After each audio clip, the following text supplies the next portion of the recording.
the whole thing, it's just, once again, this is a perfect example of like, most people would have already made up their mind before they listen to this thing, and CNN pretty well proves it. Because even Sanjay Gupta, after the podcast, is on CNN talking about the podcast, and he's agreeing with them when they're saying stuff like, "Well, Joe Rogan is, telling people not to get vaccinated." Nope. And I'm like, motherfucker, you were there. That's not what he said. You know what? We got dinged for medical misinformation. I know CNN has their own network, so it's kind of hard. So you want to know something funny? I actually flagged a CNN clip where they were talking about Joe Rogan taking horse dewormer for medical misinformation. And it should be fucking flagged. It should be. It's a fucking lie. And we didn't even lie. Like, we might have made a mistake. I can't think of what we would have said that was incorrect, or at least not labeled as speculation. But like, what they were doing was flat out lying. Joe Rogan and over something. Well, and Joe made the point too. He was like, "Why would you lie about something so stupid? Why would you lie about a comedian and the medication he's taking?"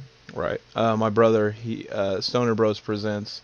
He says, "You have video proof of his delusional answer, and the left still can't take a hint. It's so ludicrous." I'm like, yeah, absolutely. Exactly. That's the point. And it's like, I can believe that nobody at CNN watched the damn thing, or at least not in its entirety. No, they did. They're just like, makes sense. He's right. Obviously. No, I'm talking about what they're saying about Joe, about how he's anti-vax. It's like, he literally said on this program that there are many people that he would encourage to get vaccinated. His issue is that there's information that is still unknown about the side effects for certain people of these vaccines. And he admits he doesn't know, but there's been enough, he's seen enough, and he's heard and read enough that warrants concern.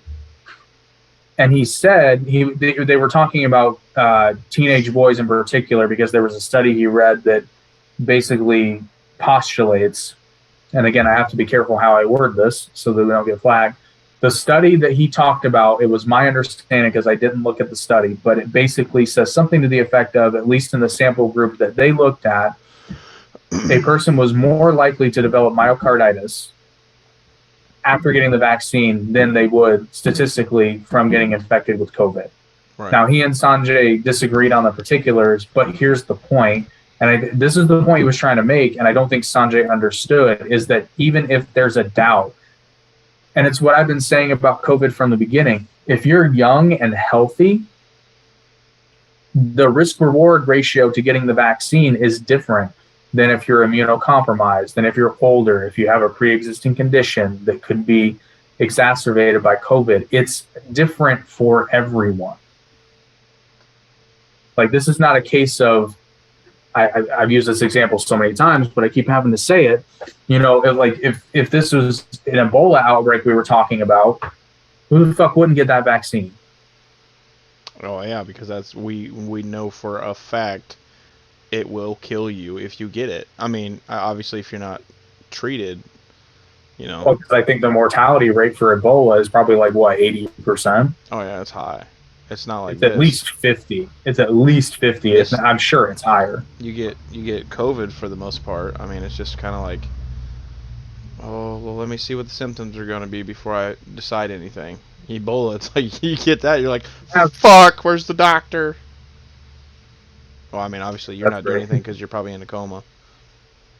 Ebola kills between 25 and 90% of those infected, so about a 50% average. So that's great. But yeah, so if it has a 50% survival rate, fuck yeah, I'm getting that vaccine. Yeah, but there's a 0.5%? What's the treatment for Ebola? 0.5%. A 0.5% when we don't even know if COVID is actually what's killing directly, or if it's just making certain conditions worse. And the thing of it is, we don't know. I think it exacerbates. I think it does too. Not saying it doesn't, not kill them, but the thing is, whatever they have, it makes it worse. Yeah, it doesn't really make it worse. It depletes their immune system, and then when your immune system is depleted, that's like all the overworked nurses in the wards. They were getting sick with COVID, and it's like everyone's like, it's because it's so blah blah blah. It's which it is extremely contagious, but at the same time, it's like they're also overworked and tired, and they're depleting their immune system. So therefore, they're going to get it, and it's probably going to be bad because their immune system is depleted. I mean, And now we're firing them for not getting vaccinated. it's an easy deduction, and people just don't want to fucking do the work. It's like, think. You were given one gift. Well, and this administration is doing what, frankly, because I'm not going to say only Democrats do it, because Republicans do it too, but Democrats seem to do it more often and in gloriously more fashion.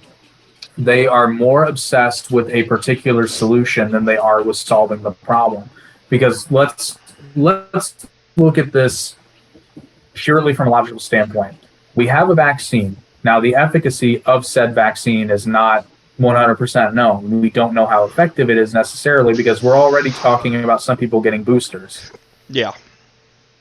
So the efficacy of this vaccine is at least sketchy. It's not 100% known.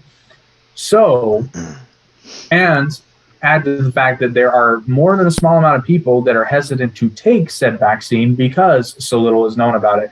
Now, instead of, I guess for lack of a better word, and instead of digging your heels in and saying no, vaccine or nothing, why don't we look at an option of, because again, they talked about this in here. I said in the very beginning, I believe I said it on this podcast, that they're focusing on the wrong shit. Testing is more important than anything because if nobody is sick, nobody's going to get sick.